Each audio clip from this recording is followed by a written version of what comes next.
యూనివర్సిటీకి వచ్చేసరికి ఏమీ తట్టట్లేదు. ఇప్పుడు ఏం చేయాలి ఏంటని చెప్పేసి దానికి కారణం ఏంటంటే, సో ఈ క్రెడిట్ బేస్డ్ డిటెన్షన్ పెద్ద తలనొప్పిగా మారటం అనమాట. సో దాని గురించి ఇప్పుడు మాట్లాడుకుందాం. ముందుగా అయితే నా ఛానల్ సబ్స్క్రైబర్స్ అంతా ప్రమోట్ కావాలని కోరుకుంటూ, మీకు ఏమైనా డౌట్స్ ఉన్నట్టయితే కాల్ మీ 4 యాప్ ఐడీస్ వచ్చేసరికి డిస్క్రిప్షన్లో ఉన్న వాట్సాప్ గ్రూప్, టెలిగ్రామ్ గ్రూప్, ఇన్స్టాగ్రామ్లో షేర్ చేశాను.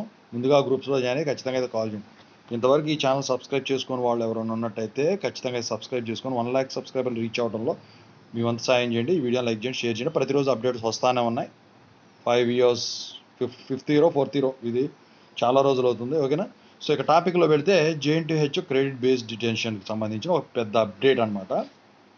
సో ఇక్కడ ఏంటంటే ఫ్రెష్గా ఇప్పుడు R22 ఫస్ట్ ఇయర్ నుంచి సెకండ్ ఇయర్ ఈ సంవత్సరం ప్రమోట్ అయ్యే వాళ్ళకి వచ్చేసరికి డిసిషన్ తీసుకోవడానికి ఎటువంటి ఇబ్బంది లేదు. కాకపోతే ఇక్కడ వచ్చిన సమస్య ఎక్కడొచ్చిందంటే, సెకండ్ ఇయర్ నుంచి థర్డ్ ఇయర్కి వెళ్ళబోయే R22 స్టూడెంట్స్ రెగ్యులేషన్ R22ఏ, బీటెక్ అయినా బీఫార్మసీ అయినా ఫస్ట్ ఇయర్ది కూడా అదే. అక్కడ ఒకటి వచ్చింది. మళ్ళీ R18 వాళ్ళు థర్డ్ ఇయర్ నుంచి ఫోర్త్ ఇయర్కి వెళ్ళడానికి లాస్ట్ ఇయర్ ప్రమోషన్ రూల్స్ డైరెక్ట్గా చేయటం జరిగింది, ఎత్తేసి ప్రమోషన్ రూల్స్ ఎత్తేసి. R17 బీఫార్మసీ వాళ్ళకి కూడా అంతే చేశారు, అయితే బీటెక్ బీఫార్మసీ. సో ఇప్పుడు వచ్చిన సమస్య ఏంటంటే, ఇక్కడ లాస్ట్ ఇయర్ చేసిన దాంతో పెద్దగా సమస్య ఏం లేదు, కానీ ఈ R18 బ్యాచ్ అంతకుముందు చేసింది చూసారా, దాంతో పెద్ద సమస్య వచ్చింది. సో అదేంటి? సో ముందుగా అయితే డిస్క్రిప్షన్లో ఉన్న Telugu engineering education software course work support channel ఖచ్చితంగా సబ్స్క్రైబ్ చేసుకుని మీకు ఉపయోగపడతాయి. సో త్వరలో 1 day క్రాష్ కోర్స్ ఒకటి కండక్ట్ చేయబోతున్నాను. సో చెప్తాను అదేంటి ఏంటని. ఇక టాపిక్లో పెడితే ఏంటంటే, ఈ third year to fourth year వచ్చేసరికి లాస్ట్ ఇయర్ ఎటువంటి డిటెన్షన్ రూల్స్ లేకుండా డైరెక్ట్గా ప్రమోట్ చేశారు. అని అంతకుముందు లాస్ట్ ఇయర్ అదే బ్యాచ్కి సెకండ్ ఇయర్ నుంచి థర్డ్ ఇయర్ ఆడటానికి రిలాక్సేషన్ ఇచ్చారు. అక్కడ కొంతమంది ఆగిపోయారా, ఆగిపోయిన తర్వాత వీళ్ళు థర్డ్ ఇయర్ నుంచి ఫోర్త్ ఇయర్కి ప్రమోట్ చేసేసారు వీళ్ళకి.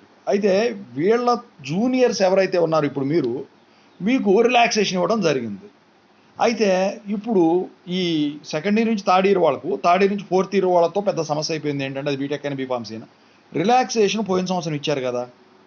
అయితే అంతకుముందు సంవత్సరం అసలు ఎటువంటి రిలాక్సేషన్ లేకుండా ప్రమోట్ చేశారు, లాక్డౌన్ టైం కాబట్టి.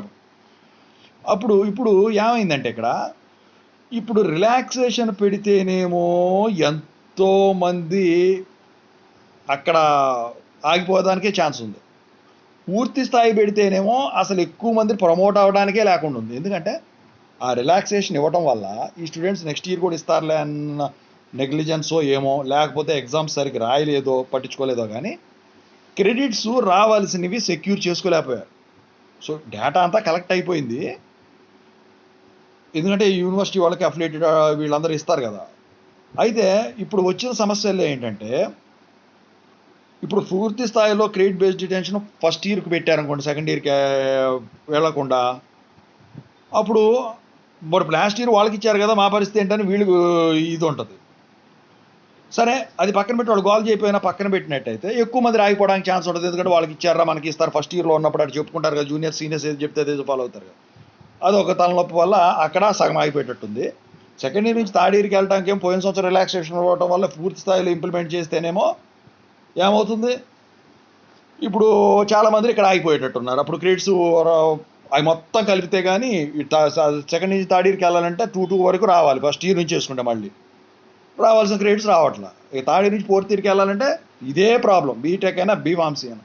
అయితే యూనివర్సిటీ వాళ్ళు ఏంటంటే, ఇప్పుడు ఏదైతే ఏదైంది రిలాక్సేషన్ ఇవ్వాలా లేకపోతే అసలు రిలాక్సేషన్ కూడా తీసేయాలా అన్న ఆలోచనలో పడ్డారనమాట. సో దాని గురించి ఈ బీటెక్ బీఫార్మసీ 3132 రిజల్ట్స్ కూడా కొంచెం డిలే అయ్యేదానికి అయితే మ్యాక్సిమం ఛాన్సెస్ కనిపిస్తున్నాయని చెప్పేసి అంటా ఉన్నారు మరి.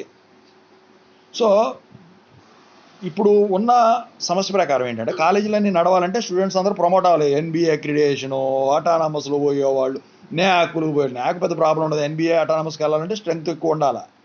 అయితే మరి ఇప్పుడు ఎట్లాంటి పరిస్థితులు, ఎంతమంది చేస్తే అన్ని కాలేజీలకి స్ట్రెంగ్త్ తగ్గిపోతే అప్పుడు కాలేజీల పరిస్థితి ఏంటి? సో అందుకని చెప్పేసి మరి వీళ్ళు ఏమన్నా ఈ రిలాక్సేషన్ కూడా తీసేసి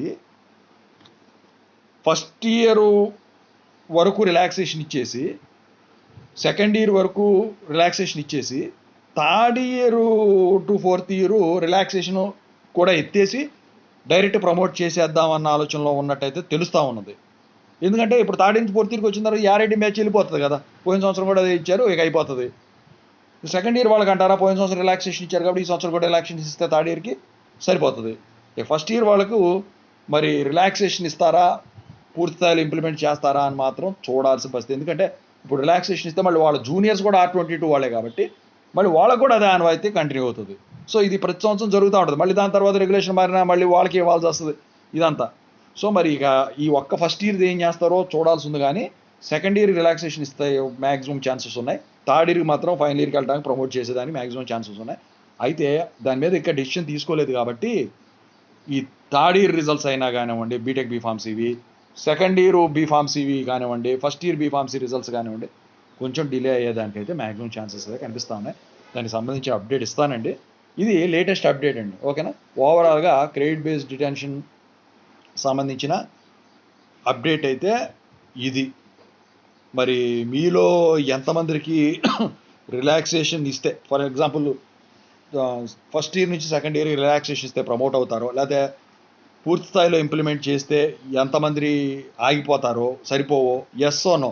సరిపోతే ఎస్ అని పెట్టండి, లేకపోతే నో అని పెట్టండి ఫస్ట్ ఇయర్ నుంచి సెకండ్ ఇయర్ వాళ్ళు.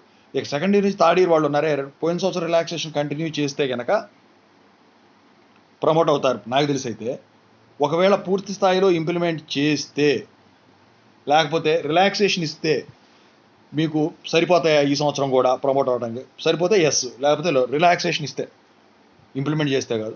థర్డ్ ఇయర్ నుంచి ఫోర్త్ ఇయర్ వాళ్ళకి అంటారా, రిలాక్సేషన్ కనుక ఇస్తే ఎంతమందికి సరిపోవో నో అని పెట్టండి, సరిపోతే ఎస్ అని పెట్టండి. నాకు తెలిసి థర్డ్ టు ఫోర్త్ ఇయర్ ఇక ఉండకపోవచ్చు అది.